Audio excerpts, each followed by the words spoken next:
Hello everybody, it's Catherine from Jayne WomanVsBooks, and yes, a long awaited video. I want to say a special big thank you for people that have been inquiring as to why I've not been making any films recently.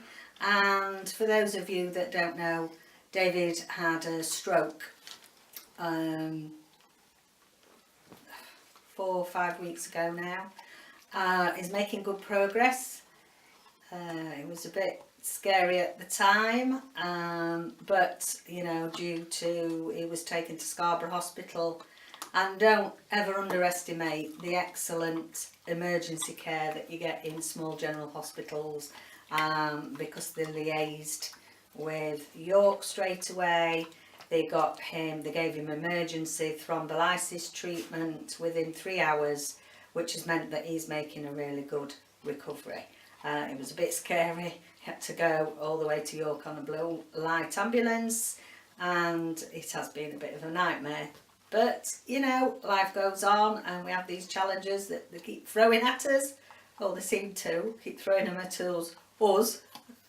No, everybody has challenges to bear. So sorry I've not been around. Sorry if I don't look my usual glamorous self. Ha ha. As if I do anyway. Yes, I know. I could see that going round in David's head over there. No, he's making a very good recovery. We've had an excellent team of physiotherapy at home, and he's just got to get his walking back to normal now. But fortunately, because of the excellent care and treatment, he's well on the way to recovery. So that frees me up to do a little bit of a film. I'd like to just give a couple of real big special thank yous to a couple of dear friends. There's been some amazing messages from, you know, some of my, especially my American group of booktuber friends, but a special big thank you to Keriann from WomanVsBooks, who's been constantly in touch with us, and the same for lovely Cheryl in Canada, the crflamesfan.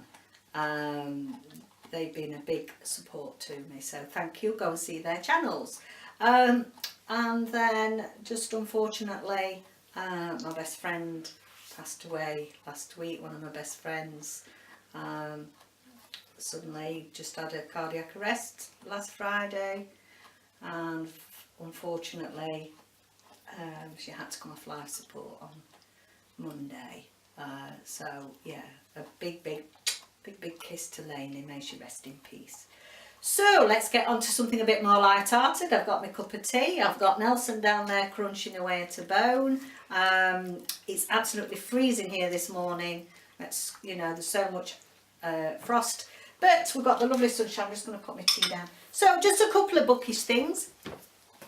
I missed out obviously on speaking to you about the choices that I'd got for Halloween.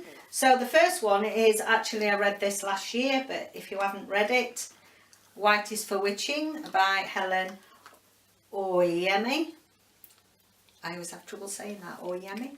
And so I'm going to do a reread of that, but if you haven't read it, it's yeah, very unusual, but I really liked it. It's what's the word? See, I can't think of the proper bookish terms now. I've been away that long. Magical realism. Yes, I think so. Yeah. Then I found this. Now then, this is another a bit ghosty, witchy, woohoo, and this is Angels of Music, Kim Newman, and this is the retelling of Phantom of the Opera. With a, how can we say, it's got a bit of a crime element to it. Obviously it's based in Paris, as was the Phantom of the Opera, and oh, it's a bit, you know, I think it's going to be a bit spooky. Deep in the shadows under Paris Opera House resides Eric the Phantom, mysteriously enduring through the decades as the mastermind behind a strange and secret agency, a revolving door of female agents. Ooh. So I have started that, but if you've not seen that, give that a check out. It's like Phantom of the Opera meets Charlie's Angels. That's what I've decided. So there you go. Those two. Lovely little children's middle grade book, One Crazy Summer. Rita Garcia.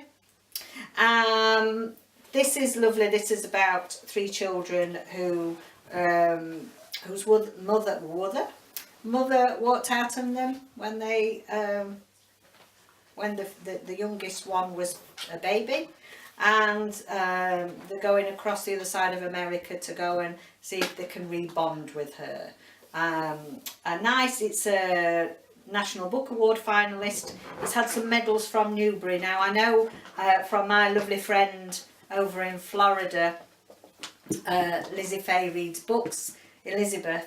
She talks a lot about the Newbury winners for middle grade. It's something that they have over there in America. So yeah, check that out. It's a lovely little book. And then my last couple, because obviously, you know, I've done this video malarkey and I've got to get back into the swing, and you know. The Amber Shadows by Lucy Ribchester, and this is set in 1942. I've got, oh, don't you drink my tea, young Nelson. No, you're not having it. This was set in 1942. So obviously we're in the Second World War, where it's based at Bletchley Park, where they did all the transcribing and decrypting, the decoding, is it, that the signals and the messages that came over from France, etc. So yeah, want to know a bit more about that. That sounds really interesting. David's read this actually, and he's enjoyed it. So we decided we'd then send for another one by her, and this is called The Hourglass Factory. Now, I've seen quite a lot on Amazon. Amazon seem to be sending me a lot of messages about this one, saying, you know when they send you those messages, you're like, hello, you're not having that tea? No, you haven't. He's got his fluffy coat on. He needs a little bit of a trim, I think, ready for winter. Just a little bit, so he doesn't get all tangled. Yes, so you know, when Amazon sends you, sorry, I lost my thread. When Amazon sends you an email and say, oh, well, you've had these sorts of books before, so you might like this one. Well, yeah, it says meet Ebony Diamond, the trapeze artist, tiger tamer, suffragette. Liking the sound of that. And enter Frankie George, tomboy, cub reporter, chippy upstart. She's determined to make her name on the London Evening Gazette, if only someone will give her a chance. So we've got two girlies in there that look like they're going to have some adventures. So yeah, I like the look of that one. So big kiss, big thank yous to everyone that's supported us over the last 6 weeks. Take care. See you again soon. I've got a lot of books to catch up with you soon. Yeah, soon. I've got quite a few different things that I've missed that I'll be coming up soon. So see you again. Bye.